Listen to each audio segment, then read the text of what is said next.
on a very short course. So I read out this press release.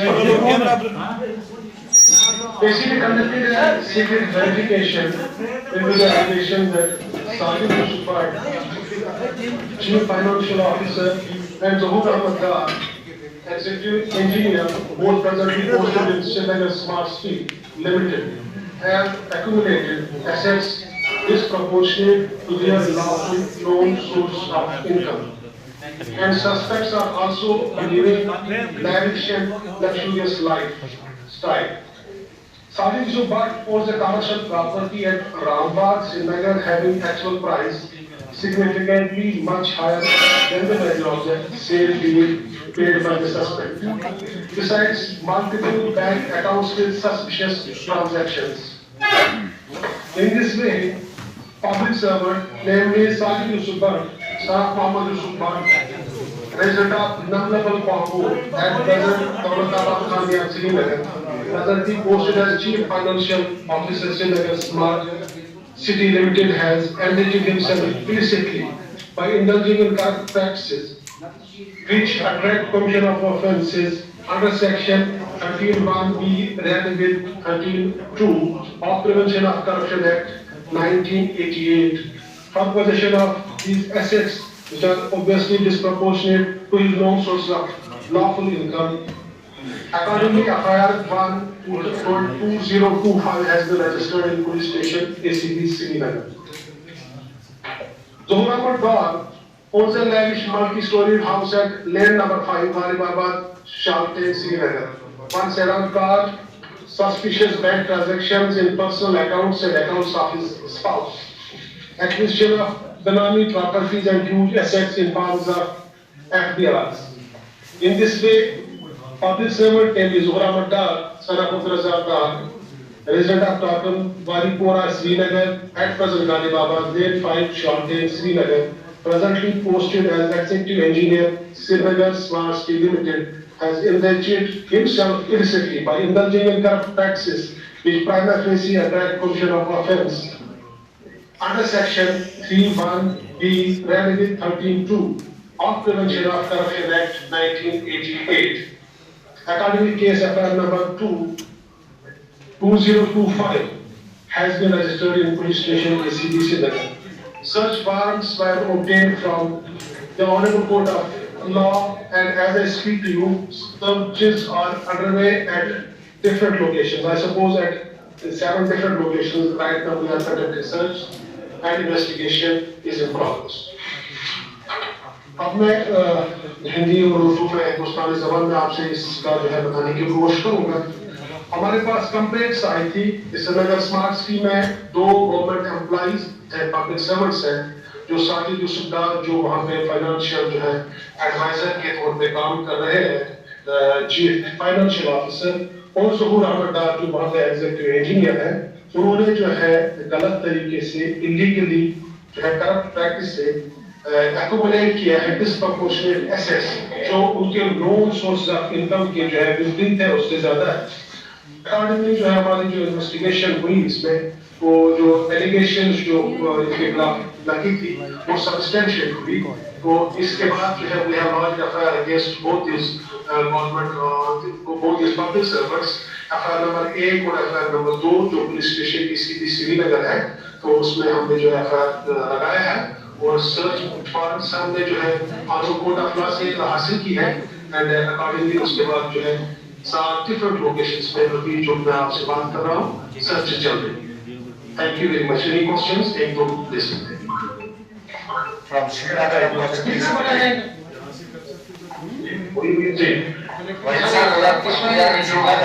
Ji sir मैं ये है जो क्या लगता है कोई कितना है इसमें क्या फोर्स लोगों की इन्वॉल्वमेंट भी हो सकती है, क्योंकि अगर चीफ फाइनेंशियल एडवाइजर है और executive engineer on top post, तो इसमें क्या और ज्यादा लोगों के हो सकता है कि उस पर भी कार्रवाई होगी और कितना बड़ा ये घोटाला। फिलहाल जो है इंडिविजुअल्स के खिलाफ जिनका मैंने नाम आपको यहाँ पर बता दिया उनके खिलाफ ये कार्रवाई चल रही थी और उसके फलस्वरूप जो है हमने अपना लॉन्च किया है। सर मैं कोई एविडेंस आपको दिए पाएंगे कुछ कागजात को जब की क्योंकि सर्च अभी चल रही है, तो जैसे ही उसकी डिटेल्स आएगी तो उसको फिर उसी अकॉर्डिंगली जो है उसमें करवाएंगे। भाई साहब मुझे सब श्रीनगर कहीं आज सब चाहते हैं लेकिन आप मीडिया हेलो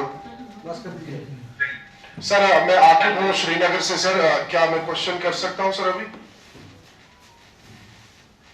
जी प्लीज एक मिनट, जैसे यहाँ से एक क्वेश्चन आया था कि अगर कोई जो है सिटीजन कोई यहाँ का रहने वाला जो है कोई शिकायत करना चाहता है, तो वैसे हमारे पास माध्यम है जिसके थ्रू वो हमारे पास आ सकता है, उसका जो है नाम भी जाहिर नहीं होगा, उसमें जो है कार्रवाई अमल में लाई जाए। जी शायद श्रीनगर से है, कहाँ से? सर मैं आकिब हूँ श्रीनगर से सर। जिस तरीके से आज हमने कई लोकेशंस पे रेड्स देखी एसीबी की तरफ से और कई ऐसी जगह पे हम भी गए सर कवर करने के लिए, तो क्या कुछ आपने साइट से रिकवर किया है? क्या उसकी जानकारी दे पाएंगे आप? दूसरा ये है कि लगातार 2019 से जब स्मार्ट सिटी वजूद में आई तो लगातार क्वेश्चंस जो है उस पे रेज हो रहे थे, लेकिन अब जिस तरीके से कंप्लेंट हुई, आप कह रहे कि कंप्लेंट आई है हमारे पास और उसके बिहाफ पे हमने ये सब एक्टिविटी की है, तो क्या हम ये समझे कि आगे आने वाले दिनों में जिस तरीके से 2 एम्प्लॉयज का नाम लिया जा रहा है, क्या इन्वेस्टिगेशन इसमें होगी और भी कुछ आशंकाएं आपको है इसमें फंसने के लिए बाकी एम्प्लॉयज की? तो जैसे आपने कहा इस वक्त आपको खुद भी पता है कि सर्च चल रहे हैं, तो जब तक वो कामयाब नहीं होंगे तो तब तक शायद I will not be in a position to reveal what we have actually seized from those locations. और जहां तक हम ये बात की फिलहाल जो हमारे पास कंप्लेंट आई है उसमें हमने कार्रवाई की है, तो आगे भी लॉ अपने हिसाब से काम करेगा। लीगली जो हमारी कुछ रिक्वायरमेंट्स होती है वो उसको जब वो ग्रोथ के दौरान वो किया जाता है, उसके बाद ही जो है कार्रवाई अमल में लाई जाती है।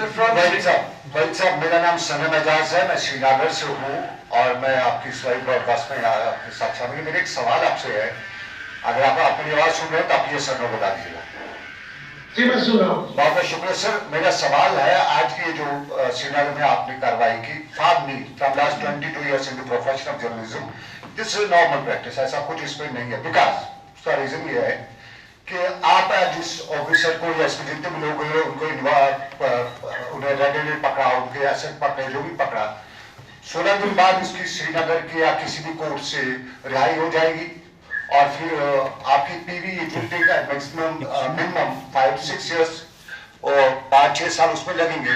फिर उसके बाद वो कोर्ट में केस जाते जाते आपके और 5-6 साल लगेंगे, तो 10 साल बाद ना तो इन सर्विस होगा, ना ये हो सकता है। बहुत से लोग ऐसे जो जिंदा भी नहीं होते, मर जाते, फिर ये केस बंद हो जाता है।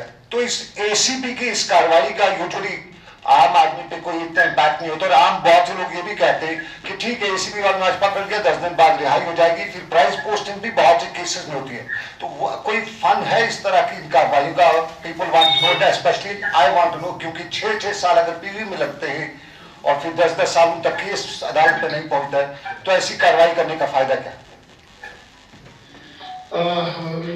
जो मैंने आपका सवाल जो है कुछ समझा वो शायद ये है कि काफी लोगों के, मैं आपको खैर रिपीट नहीं करूंगा सवाल, जवाब मेरा ये है कि कार्रवाई हमारा करना जो है we do it as per law।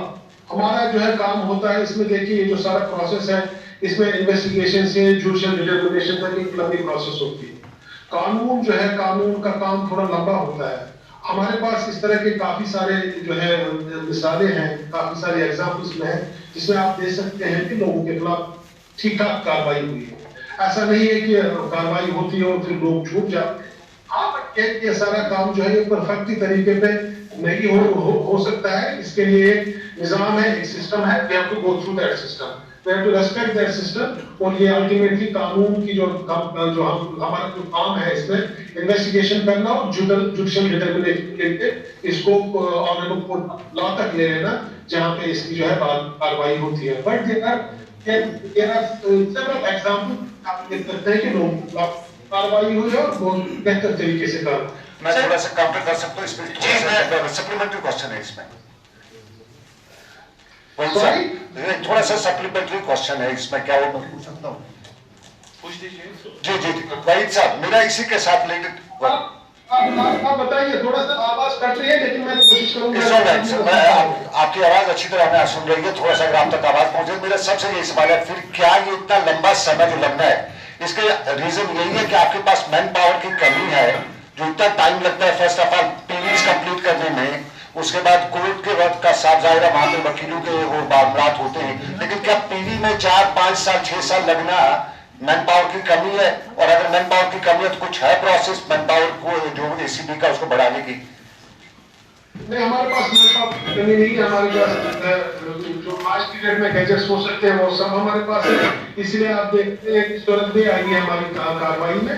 लेकिन ये मैंने जैसे बताया कि ये पब्लिक ट्रैफिक नहीं होता है, इसमें लोगों को भी सामने आना होता है, फिर हमारे पास जो है एविडेंस कलेक्ट करनी होती है, और एविडेंस कलेक्ट करना जो है बड़ा एक लंबा अमल होता है, उसके बाद जो है कोर्ट पे जाता है ये जुडिशियल एग्जीक्यूशन के लिए।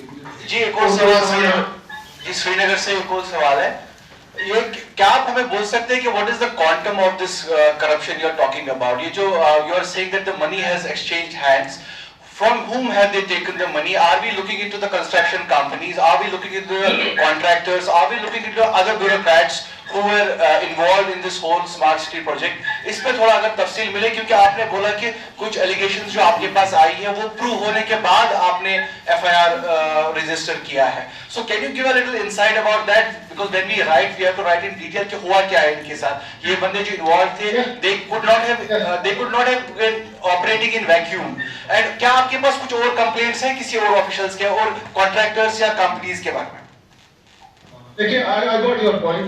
We had a very specific allegation against these two public servants in this regard, and then subsequently we started probe, and then the allegations against these public servants were substantiated. And then obviously when these were substantiated, we had to lodge FIR against these individuals. And आगे भी अगर इस तरह की कोई कार्रवाई होती है तो उसमें हम कर लेंगे, बट एज ऑफ नाउ ये दो लोगों के खिलाफ थी और जिसका मैंने रिजल्ट आपको बताया। पैसा लिया किनके से? कंस्ट्रक्शन कंपनी से लिया है, ऑफिशियल से लिया है, गवर्नमेंट फंड्स को एम्बेजल किया है? थोड़ा अगर एक्सप्लेन करेंगे आप पैसा जो उन्होंने। हाँ, मुझे लगता है शायद आपने सुना नहीं, ये हमारे पास जो है कानून एक इसकी जवाब है कि डिसप्रपोर्शनेट एसेट्स, अगर कोई पब्लिक सर्वेंट जो है अपने नॉन लीगल सोर्सेज से ज्यादा कमाता है, एसेट्स क्रिएट करता है, वो एफडीआर की सूरत में हो सकता है, वो जमीन की सूरत में हो सकता है, तो इस नतीजे में इस केस में इन दो इंडिविजुअल्स के खिलाफ ऐसी कंप्लेंट थी that they have created assets which are not, वो उसके बराबर नहीं है, दैट्स नॉट प्रोपोर्शनली इक्वल, मतलब इनवर्सली प्रोपोर्शनल है। तो इसलिए we had to do some inquiry in this regard, and then we reached the conclusion that the allegations were true. उसके बाद we have lodged FIR. भाई साहब, मैं इमरान बात कर रहा हूँ, इमरान नाइक पुलिस्तानी श्रीनगर से। मेरा क्वेश्चन ये है कि पहले जो आज आपने 3300 करोड़ रुपए का पर्दाफाश किया है, जो स्मार्ट सिटी प्रोजेक्ट जितनी हमारे पास नॉलेज है, ये 3300 करोड़ रुपए का प्रोजेक्ट है और 95% ऑफिशियल्स कह रहे हैं कि हमने प्रोजेक्ट कंप्लीट किया। मेरा सवाल ये है कि आपने कहा कि एक कंप्लेंट की बुनियाद पर एक्शन लिया, FIR हुई और इसमें 2 ऑफिशियल्स जो है इन्वॉल्व थे। सवाल यह है कि क्या किसी भी ऐसे प्रोजेक्ट पे या जब आपको किसी सरकारी इदारे की शिकायत आती है कि कहीं पे फंड्स का मिसयूज किया गया है, आपके पास कंप्लेंट आती है तो उसकी बुनियाद पर आप एक्शन लेते हैं, एक, या आपको अपने सोर्सेस होते हैं जहां आपको लगता है कि मिसयूज ऑफ गवर्नमेंट और पब्लिक फंड्स हुआ है और उसकी बुनियाद पर आपके पास ऐसी टीम है और आप अपनी तरफ से यानी कि एसीबी उसकी इन्वेस्टिगेशन करती है और you are taking the action. दूसरा मेरा ये है कि जब कोई मीडिया इदारा किसी सरकारी इदारे के मुताबिक खबर करता है या एनजीटी की कोई डायरेक्शन पास होती है कि यहाँ पे सही तरीके से फंड्स का यूज नहीं किया जाता है, क्या आप उसके बाद उस एनजीटी की या मीडिया रिपोर्ट की डायरेक्शन पर या खबर पर कोई अपनी तरह से कार्रवाई करते हैं एसीबी? जिसकी एक मिसाल हमारे पास है कि जो कुछ साल पहले एक IAS ऑफिसर ने जल जीवन मिशन का खुलासा किया था और जो कि सरकार की तरफ से कहा गया था कि वो बेबुनियाद है, लेकिन करोड़ों रुपए का उन्होंने जिक्र किया था। सो आप इस पे रिएक्शन दीजिए। Thank you so much. मुझे लगता है जो सवाल आपका ये जनरल नेचर का है कि हमारी जो है एसीबी में कार्रवाई किस तरह होती है। ऑब्वियसली वी एक्ट, हमारा काम है, हम जो कि एक ऑर्गेनाइजेशन है, मैं सूंघना है, हमारा ब्रेड एंड बटर है कि देखना कि कहां पे गलत हो रहा है तो उसके खिलाफ कार्रवाई करना है, but obviously for that we require evidence as well. तो इसके अलावा हमारे पास कंप्लेंट भी आती है, तो दोनों सूरतों में आ सकती है। हमारे पास जो है व्हाट्सएप और बाकी जो माध्यम से हमारे पास प्लेटफॉर्म्स है जिसके को भी हमारे पास कंप्लेंट्स आती है, लेकिन ऑब्वियसली कंप्लेंट जो है उससे इस चीज को जो है मैं उसके बाद जरूरी है कि हम उसमें जो है एविडेंस पहले कलेक्ट करें। तो पहले एलिगेशन सब्सटेंशिएट होनी चाहिए, उसके बाद ही कार्रवाई होती है। Thank you very much. Sir मेरा नाम मोहम्मद यासीन है, मैं CNS से हूँ। मेरा भी एक सवाल है सर, अक्सर बेशर हमने देखा है कि ACB अपना काम करती है, चार्जशीट भी जो है वो आप जो है दायर करते हैं, लेकिन कोर्ट के साइड से जो हम देखते हैं तो वो जो इम्पैक्ट होना चाहिए ACB का जो करप्शन के खिलाफ है, उसके ऊपर जब कोर्ट में फिर फाइलें जाते हैं ऑलरेडी वहाँ पे जज जो है उनको एडिशनल चार्ज दिया गया है, एंटी करप्शन कोर्ट अलग से नहीं है। क्या डिपार्टमेंट ने कभी कोशिश की जुडिशरी से इस बारे में बात करने की, एंटी करप्शन जो कोर्ट हो वो हर डिस्ट्रिक्ट में अलग से हो और इंडिविजुअल उनके पास चार्जेस हो? वैसे ये जो है बेहतर भविष्य और उत्तम शिक्षा के लिए अपने बच्चों का दाखिला CBSE affiliated MV international school में करवाएं।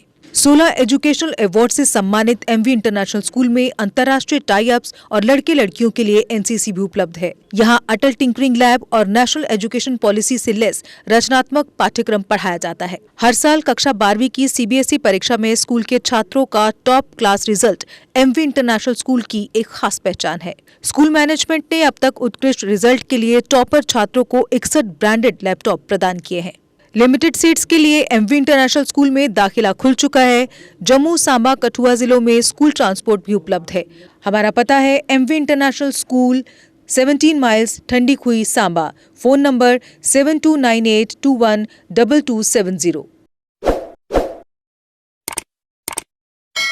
जम्मू कश्मीर की खबरों के लिए जुड़े रहिए JK अपडेट के साथ।